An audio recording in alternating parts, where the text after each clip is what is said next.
네, 오늘 우리에게 주시는 하나님의 말씀은 사도행전 26장 24절에서 29절 말씀입니다. 사도행전 26장 24절에서 29절 말씀입니다.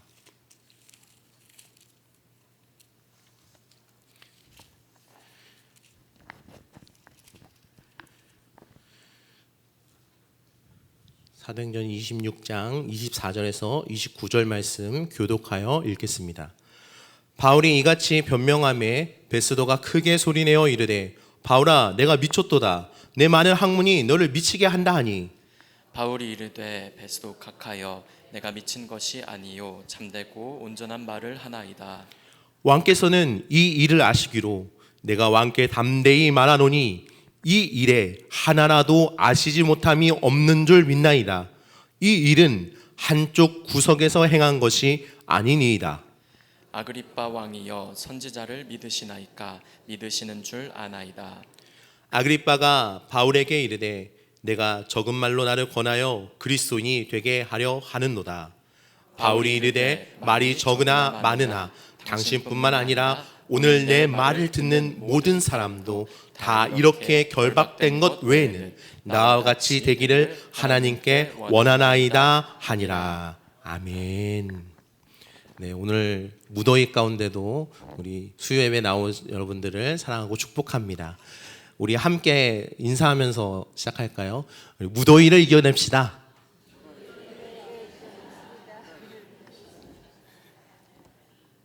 네, 저는 모태신앙이지만 예수님을 인격적으로 만났을 때는 대학생 때였습니다. 그 전에 저와 함께 친하게 놀던 무리들이 좀 있었는데요. 그 중에서 제가 잘 따르던 형이 있었습니다. 그 형을 제가 다시 만나게 됐을 때 그 형에게 복음도 전하고 교회 같이 나가자 이렇게 얘기도 했는데요. 그 형이 저한테 그런 얘기를 하는 거예요. 너 이제 예수쟁이가 다 됐구나. 다시 돌아와. 너한테 그런 거 안 어울려. 이렇게 얘기하는 거죠. 그런데 저는 이 예수쟁이라는 말이 그렇게 싫지만은 않더라고요. 그것이 제게 마치 과분한 칭찬처럼 느껴졌었습니다. 물론 이 말은요, 교회에 뭔가 안 좋은 마음들 갖고 계신 분들이 이런 표현들을 많이 쓰곤 합니다. 그 형도요, 일전에 그 교회에 상처가 있으셔서 저한테 그런 표현을 쓰셨지만 그 형이 저를 볼 때 뭔가 달라졌다는 것을 느꼈다는 거죠. 뭔가 변했다라는 것을 보았다는 것입니다.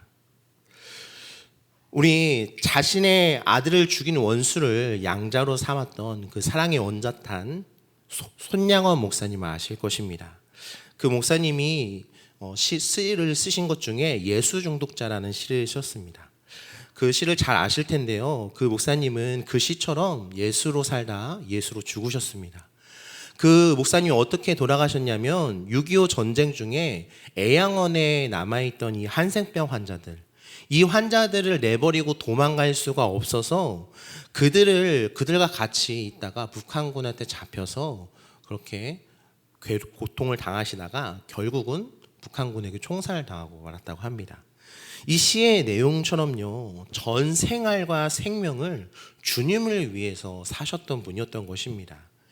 오늘 본문 말씀을 보시면요, 바울은요 복음을 전하다가 아그리빠 왕에게 미쳤다는 이야기까지 듣기까지 합니다.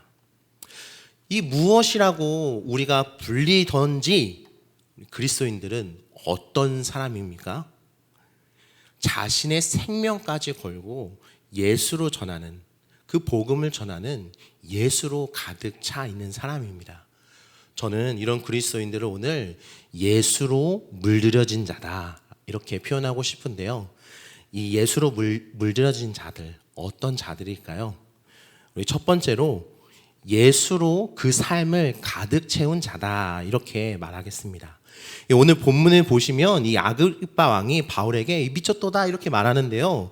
무엇 때문에 이런 말을 할까요? 우리가 바울의 간증들을 보면 알 수 있습니다. 바울은요, 그의 삶의 한순간에 갑자기 이 드라마틱한 변화를 겪었던 것이죠. 사도행전 26장 9절 읽겠습니다. 나도 나사렛 예수의 이름을 대적하여 많은 일을 행하여야 될 줄 스스로 생각하고. 아멘. 바울은 원래요, 자신의 생각이 그 삶의 기준이요, 예수님을 대적하는 것, 그 교회를 대적하는 것이 마땅히 해야 되는 일이다, 이렇게 생각하는 사람이었습니다. 그랬던 그가 예수님을 만나니까 어떻게 되었습니까? 생명을 걸고 예수님 전하는 자가 되었다는 것이죠.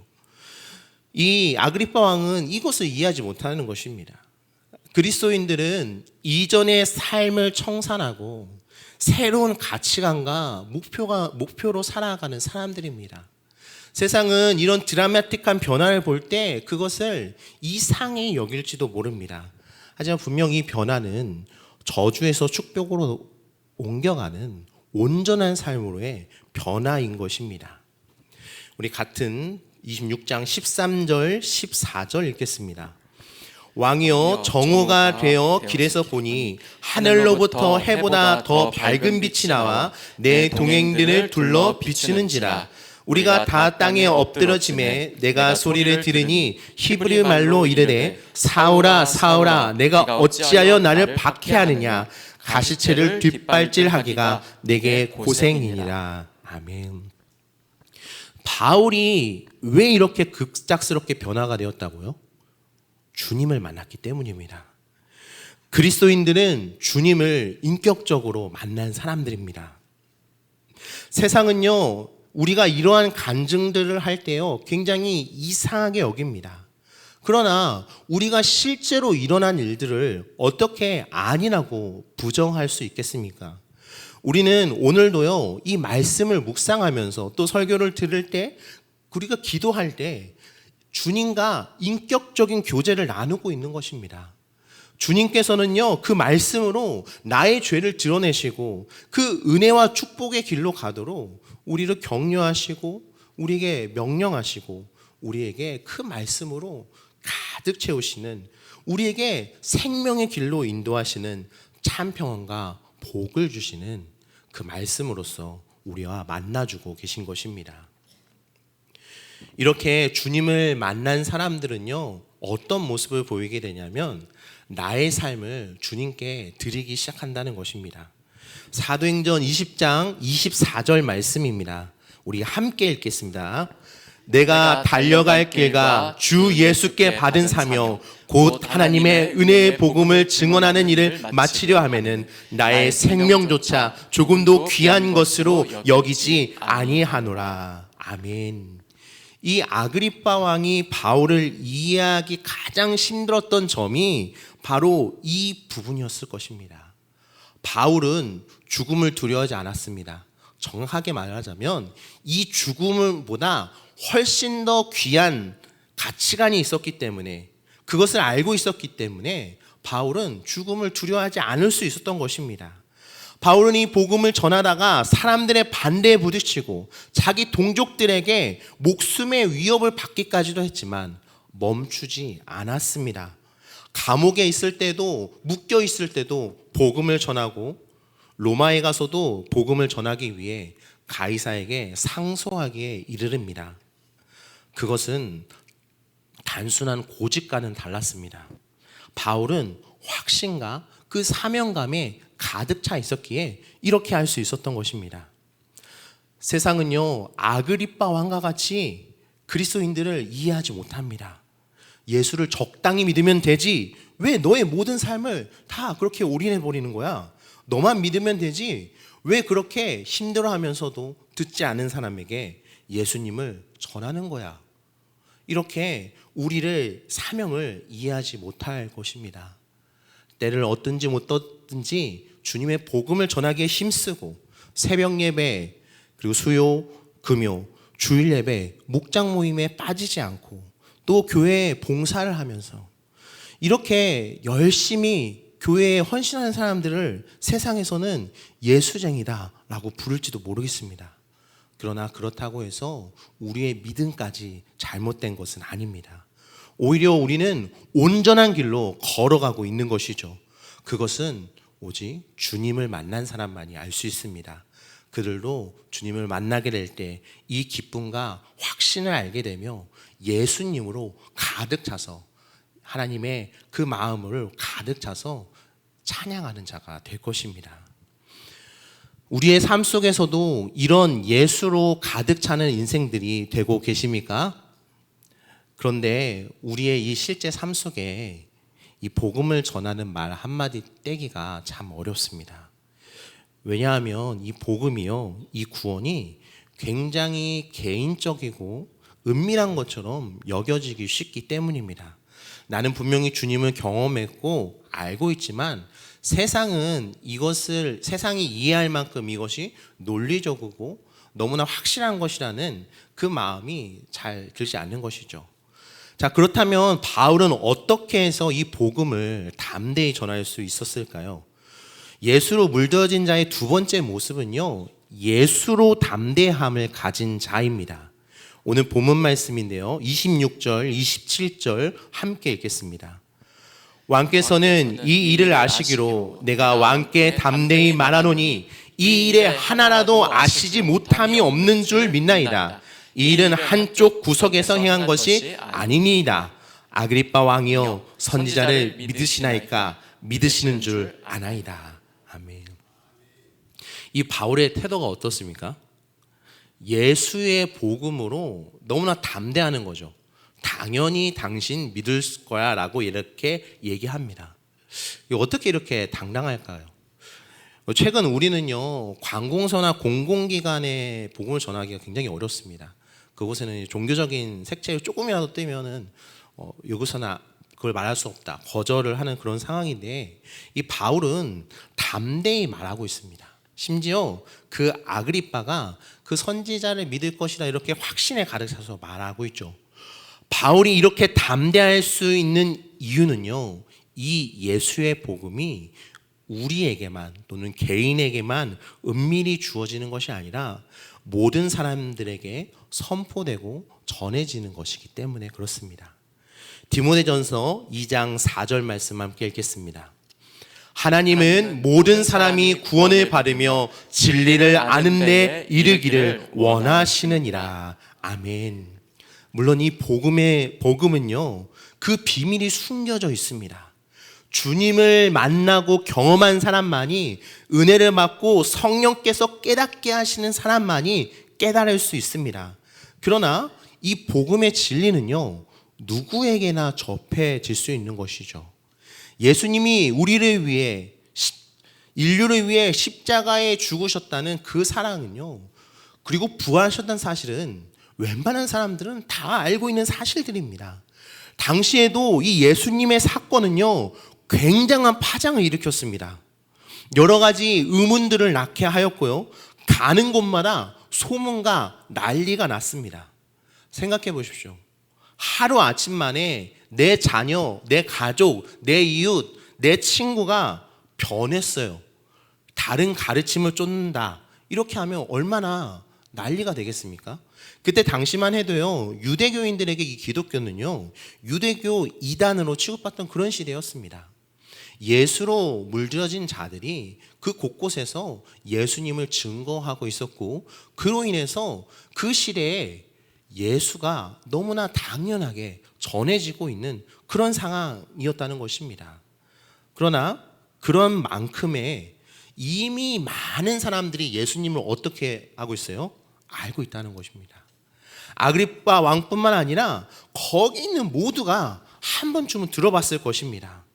그리고 이 복음이 전해지는 곳에 어떤 일이 일어난지 우리는 기억할 필요가 있습니다. 사도행전 2장 42절에서 47절 말씀입니다.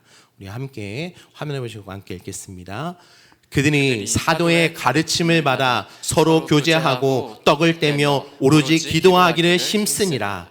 사람마다 두려워하는데 사도들로 말미암아 기사와 표적이 많이 나타나니 믿는 사람이 다 함께 있어 모든 물건을 서로 통용하고 또 재산과 소유를 팔아 각 사람의 필요를 따라 나눠주며 날마다 마음을 같이하여 성전에 모이기를 힘쓰고 집에서 떡을 떼며 기쁨과 순전한 마음으로 음식을 먹고 하나님을 찬미하며 또 온 백성에게 칭송을 받으니 주께서 구원받는 사람을 날마다 더하게 하시니라. 아멘. 온 백성에게 칭송을 받으니. 기쁨과 찬양이 넘쳤고요. 그리스도인들이 가는 곳마다 그 사회 가운데 기쁨이 있고 또 구제 사역이 있어 생명이 살리는 역사가 일어났습니다. 그리스도인들은 사회에 폐가 되는 사람들이 아니라 주위 사람들을 궁극쯤을 일게 하고 그들에게 칭송을 받는 그런 사람들이었다는 것입니다. 전혀 부끄럽거나 이치에 맞지 않는 말이 아니었다는 것입니다. 이 아그리빠 왕 앞에서도 바울의 변명이 끝난 후에 그들의 판결이 무엇이었습니까? 오늘 본문 말씀 30절에서 32절 말씀을 보시면요, 31절 32절만 한번 읽겠습니다. 물러가 서로 말하되 이 사람은 사형이나 결박을 당할 만한 행위가 없다 하더라. 이 아그리빠가 베스도에게 이르되 이 사람이 만일 가이사에게 상소하지 아니하였더라면 석방될 수 있을 뻔하였다 하니라. 아멘. 바울은 무죄, 예수님을 전하는 것도 무죄, 죄가 없다는 것입니다. 바울이 상소만 안 했어도 바로 석방됐을 것입니다. 왜입니까?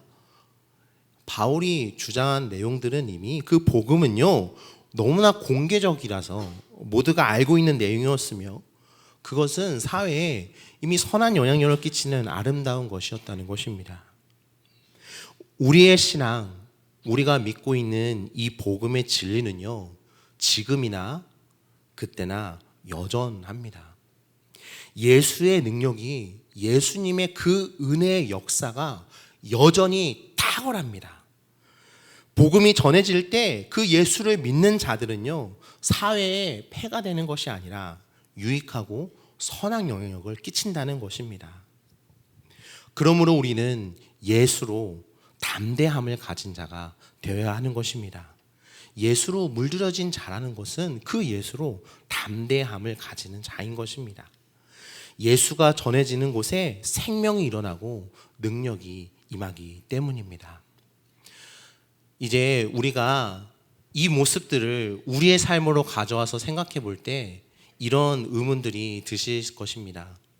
아니, 그렇다면 왜 우리가 살고 있는 이 시대는 그 예수님의 능력이 온 사회에 그렇게 분명하게 나타나지 않는 것일까? 우리가 예수님의 담대함을, 예수로 담대함을 가졌다면 이제 우리가 어떻게 해야 하는 것일까요? 예수로 물들여진 자의 세 번째 모습은요, 예수로 물들이는 사람입니다. 바울은요, 예수로 물든 자이자 예수로 물들이는 사람이었습니다. 28절, 29절 제가 읽겠습니다. 아그리빠가 바울에게 이르되 내가 적은 말로 나를 권하여 그리스도인이 되게 하려 하는도다.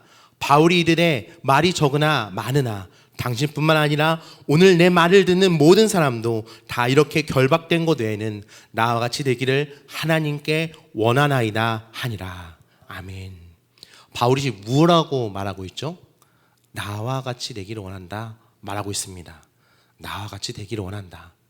이것은 복음에 대해 확신하는 말이며 너희는 분명 이 길 가운데 너희의 생명까지 내어드리게 되는 그런 매력을 느낄 것이다 확신하고 있는 것입니다.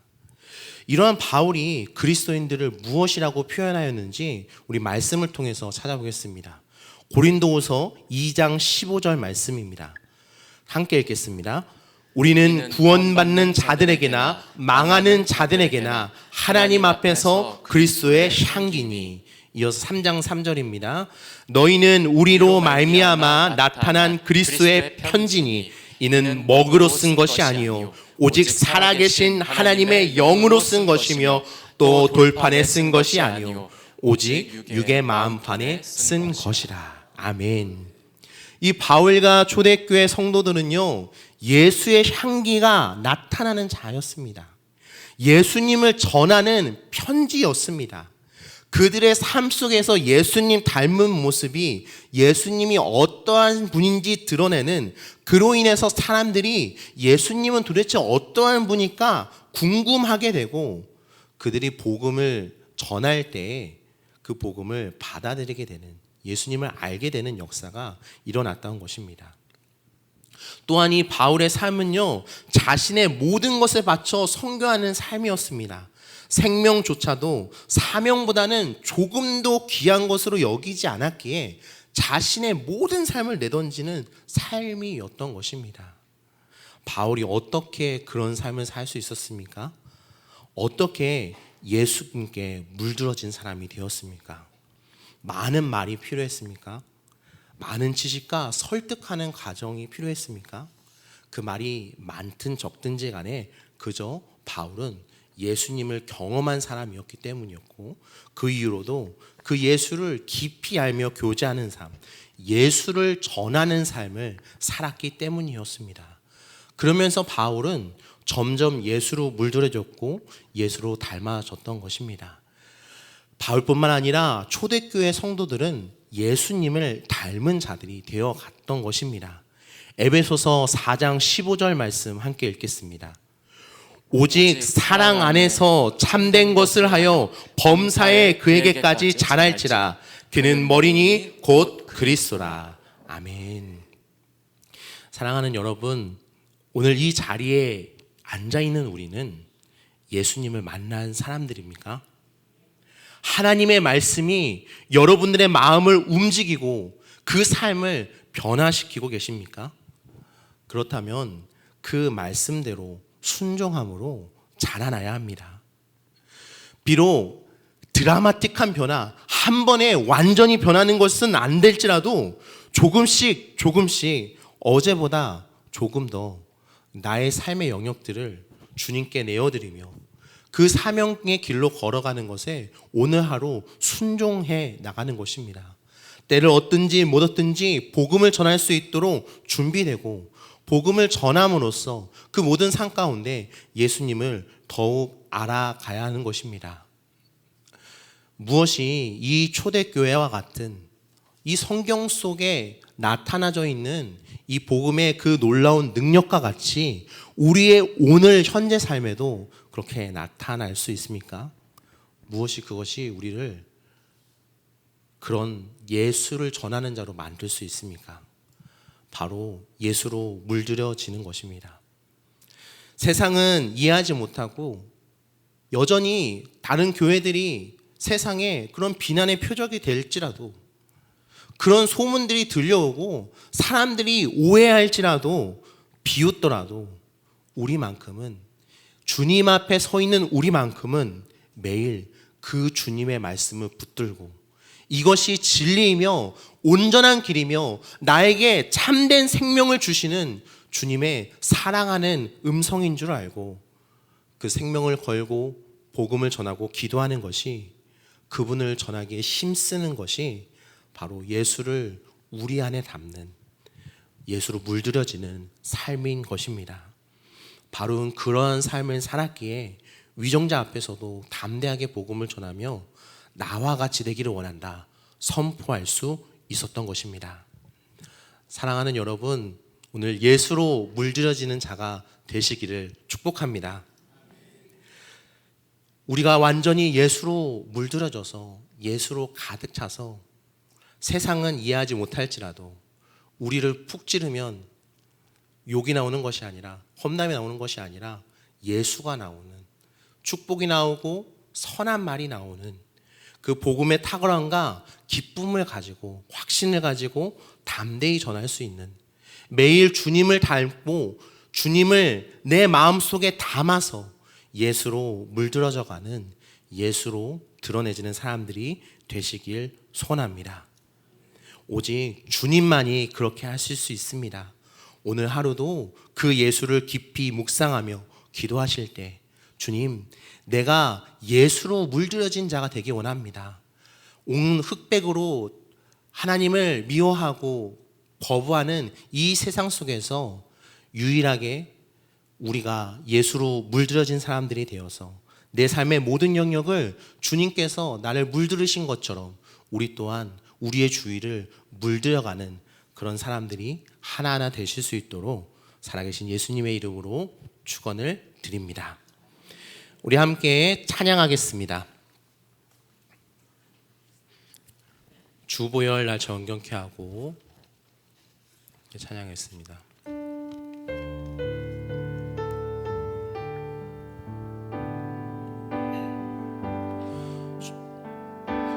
주 보혈 날 정결케 하고 주 보혈 날 자유케 하니 주 앞에 나 예배하는 이 시간 나의 모든 것을 주께 드리네 주의 손 날 위해 찢기셨고 주의 발 날 위해 맡기셨으니 이제는 내가 사는 것이 아니요 오직 주를 위해 사는 것이라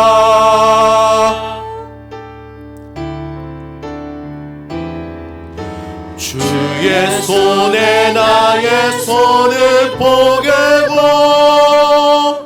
또 주의 말에 나의 말을 포개어 나 주와 함께 죽고 또 주와 함께 살리라 영원토록 주 위에 살리라